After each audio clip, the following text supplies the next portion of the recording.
ஜனவரி 7 மற்றும் 8ஆம் தேதி உலக முதலீட்டாளர்கள் மாநாடு சென்னையில் நடக்கிறது. 30க்கும் மேற்பட்ட நாடுகளில் இருந்து 100க்கும் அதிகமான வளரும் முதலீட்டாளர்கள் பங்கேற்பதற்கான வாய்ப்பை தமிழ்நாடு வழங்குகிறது. வர விரும்புவோர் கீழே குறிப்பிட்டுள்ள இணையதளத்தில் பதிவு செய்யவும். தி சென்னை சில்க்ஸின் கிறிஸ்துமஸ் மற்றும் new year sale. Let the celebrations begin.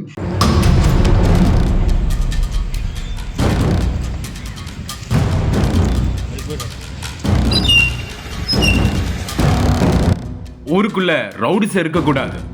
புதிய டிஜிபியின் திருவிளையாடல். 10க்கும் மேற்பட்ட என்கவுண்டர்கள். சர்ச்சையாகும் காஞ்சிபுரம் சம்பவம். கதிகலங்கும் A1 குற்றவாளிகள்.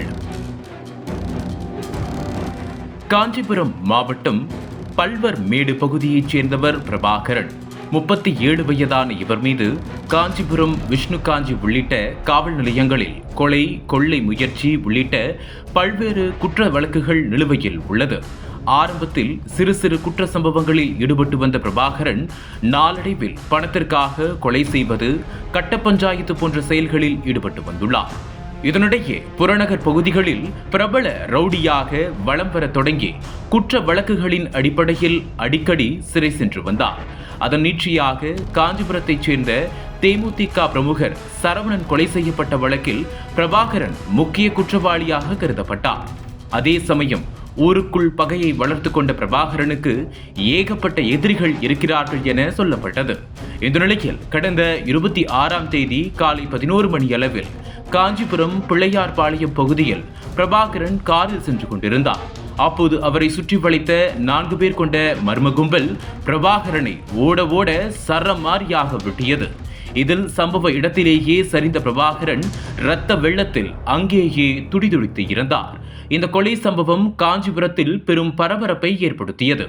இந்த நிலையில் காவல்துறை நடத்திய முதற்கட்ட விசாரணையில் கடந்த 4 ஆண்டுகளுக்கு முன்பு தேமுதிக நிர்வாகி சரவணன் கொல்லப்பட்டார். அதற்கு பழிவாங்கும் விதமாக சரவணனின் உடன் பிறந்த தம்பி ரகுதான் இந்த கொலையை செய்தார் என்பது கண்டுபிடிக்கப்பட்டது. இதையடுத்து சம்பவ இடத்தில் கிடைத்த சிசிடிவி காட்சிகளை அடிப்படையாக கொண்டு பிரபாகரன் கொலையில் சம்பந்தப்பட்ட குற்றவாளிகளை கைது செய்ய 3 தனிப்படைகள் அமைத்து தீவிரமாக தேடி வந்தனர். இதற்கிடையில் கடந்த 27ஆம் தேதியன்று கொலையாளிகளான ரகுவும் அசேன் என்கிற கருப்பு அசேனும் காஞ்சிபுரம் புதிய ரயில்வே பாலம் அருகே பதுங்கி இருப்பதாக போலீசாருக்கு ரகசிய தகவல் கிடைத்துள்ளது. அதன் பேரில் வெள்ளத்துறை தலைமையிலான போலீசார் சம்பவ இடத்திற்கு விரைந்து குற்றவாளிகளை கைது செய்ய முயற்சித்தனர். அப்போது ரகு மற்றும் அசான் ஆகிய இருவரும் தாங்கள் வைத்திருந்த அரிவாளால் போலீசாரை தாக்கிவிட்டு தப்பிக்க முயற்சித்துள்ளனர். இதில் சிறப்பு காவல் உதவியாளர் ராமலிங்கம், காவலர் சசிகுமார் ஆகிய இருவரையும் ரவுடிகள் அரிவாளால் தாக்கியுள்ளனர். இத்தகைய பரபரப்பான சமயத்தில் போலீசார் தங்களுடைய தற்காப்பு நடவடிக்கைக்காக ரகு மற்றும் அவருடன் இருந்த மற்றொரு ரவுடி அசேன் ஆகியோர் மீது நடத்தப்பட்ட துப்பாக்கிச் சூட்டில் 2 ரவுடிகளும் சம்பவ இடத்திலேயே உயிரிழந்தனர். இதனிடையே காஞ்சிபுரத்தில் நடந்த இரட்டை என்கவுண்டர் சம்பவம் பெரும் பரபரப்பை ஏற்படுத்திய நிலையில் காவல்துறை மீது சில விமர்சனங்களும் எழுந்துள்ளது.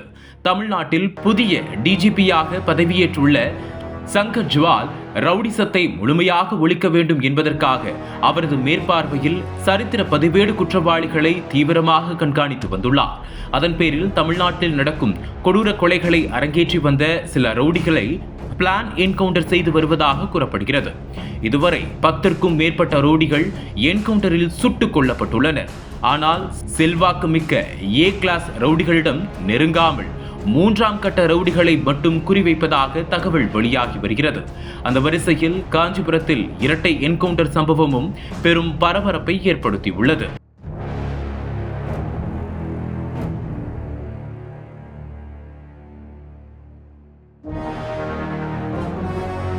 தகவல் தெரியும் போது இன்ஸ்பெக்டர் யாரும் பக்கத்தில் இல்லை, ஒன்லி SI டீம் தான் இருந்தாங்க.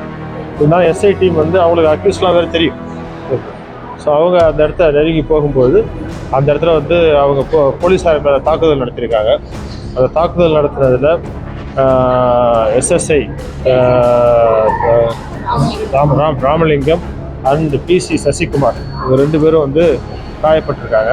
காயப்பட்டு அவங்க மருத்துவமனை சேர்த்துருக்காங்க. லீகல் எலக்ட்ரானிக் சர்வேலன்ஸ் என்னென்ன இருக்கோ அது எல்லாத்தையும் ஃபாலோ பண்ணி அவங்களை அக்யூஸ்டு அந்த ரவுடிகளுடைய கொட்டத்தை அடக்கிறதுக்கு நடவடிக்கை எடுத்துருக்காங்க. காஞ்சிபுரம் வந்து தொழிற்சாலை மிகுதியான ஒரு மாவட்டம் இல்லைங்களா? ஸோ அதில் நிறைய இந்த பிஸ்னஸ் ரிலேட்டடாக நிறைய இந்த மாதிரி டிஸ்பியூட், இந்த மாதிரி ரவுடிசம் இருக்குது. இதை நம்ம வந்து கண்ட்ரோல் பண்ணுறதுக்கு நிறைய பல்வேறு முயற்சிகள் எடுத்துட்டோம். தேங்க்யூ. இந்த கேஸில் இன்னும் 2 பேரை தேடிட்டு இன்வெஸ்டிகேஷன்ல இருக்கு. அனல் பறக்கும் செய்திகளை அப்டேட் செய்து கொள்ள நக்கீரன் களத்தை இப்பவே சப்ஸ்கிரைப் பண்ணுங்க.